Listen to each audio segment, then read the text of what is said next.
அனைவருக்கும் வணக்கம்.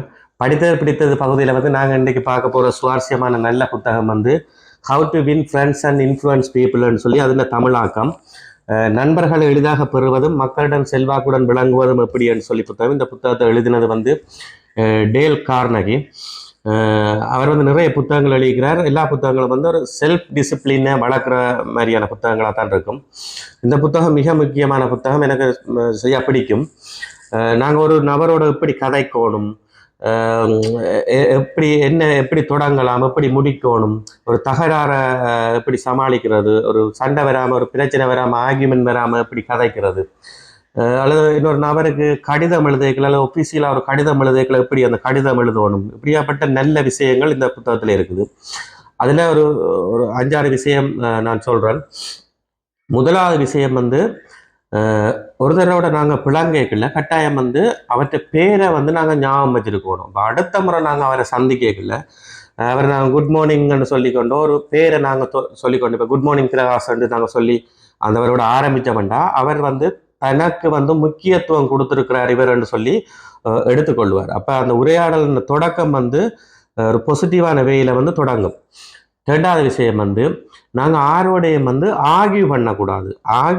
எந்த ஆர்கியூமெண்ட்டுமே வந்து வெற்றியில் போய் முடியாது. ஏனெண்டா மனித இயல்பு வந்து தான் தோக்கக்கூடாதுன்றதுக்காக திருப்பி திருப்பி கருத்துக்களை சொல்லி சொல்லி அது வளர்ந்தோண்டே போகும்ன்றதால ஆர்கியூமெண்ட்டையும் இருக்கக்கூடாது.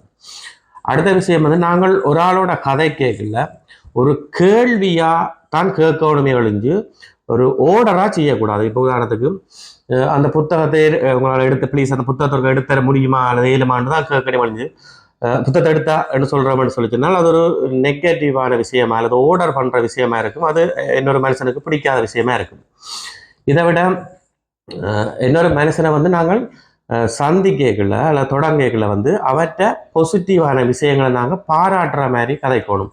உதாரணத்துக்கு நல்ல நீங்கள் கொஞ்சம் வெள்ளையாக வந்திருக்கிறீங்க அந்த மாதிரி, அல்லது கொஞ்சம் மெலிஞ்சிருக்கிறீங்க, அல்லது நீங்கள் போட்டிருக்கிற உடுப்பு வந்து நல்ல கலர் அப்படின்ற மாதிரி தொடங்கினோம்னு சொல்லி சொன்னால் அந்த மனுஷனுக்கு எல்லாருக்கும் தெரிஞ்ச மாதிரி ஒரு மனுஷனுக்கு மதிப்பு கொடுக்குறது அல்லது அவருக்கு முக்கியத்துவம் கொடுக்குறதும் அல்லது அவரை பாராட்டுறது, இப்போ எங்களை பாராட்டுறது எங்களுக்கு எப்படி பிடிக்குமோ அதே மாதிரி தான் மற்ற மனுஷனுக்கும் அவரை பாராட்டுறது வந்து பிடிக்கும். அப்போ இதுகள் வந்து ஒரு பாசிட்டிவான வேயில் 2 பேருக்கு இடையில் அல்லது ஒரு மக்களுக்கு இடையிலான உறவை வளர்க்குறதுக்கு நல்ல வழிகளாக இருக்கும். இதை விட ஒரு நபரை நாங்கள் விமர்சிக்கல முதலாவது விஷயமாகவே விமர்சனத்தில் தொடங்கக்கூடாது.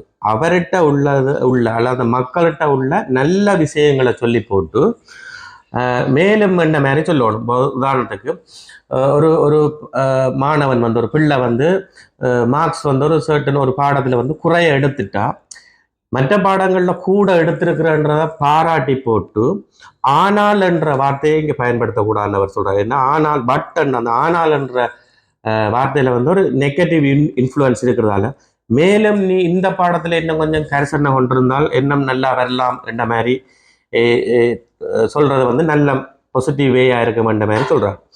இதில் என்ன நிறைய விஷயங்கள் மைன்யூட்டான விஷயங்கள் வரலாற்று ரீதியாக ஆய்வு செஞ்சு பெரிய பெரிய ஆக்கள் பிரசிடென்ட் மேர் அல்லது ஃபிலோசபர் நிறைய புத்தகங்களில் சொல்லப்பட்ட விஷயங்கள், ஒஃபிஷியல் ரீதியான பாடி லாங்குவேஜ்கள் என்ன, ஒஃபிஷியல் ரீதியாக எப்படி கடிதம் எழுதுறது அல்லது ஒரு இன்டர்வியூவில் கலந்து கொள்ள எப்படி தொடங்குறது, எப்படி பதிலளிக்கணும், இப்படியாப்பட்ட நல்ல விஷயங்கள் அடங்கின புத்தகம் தான் இந்த புத்தகம்.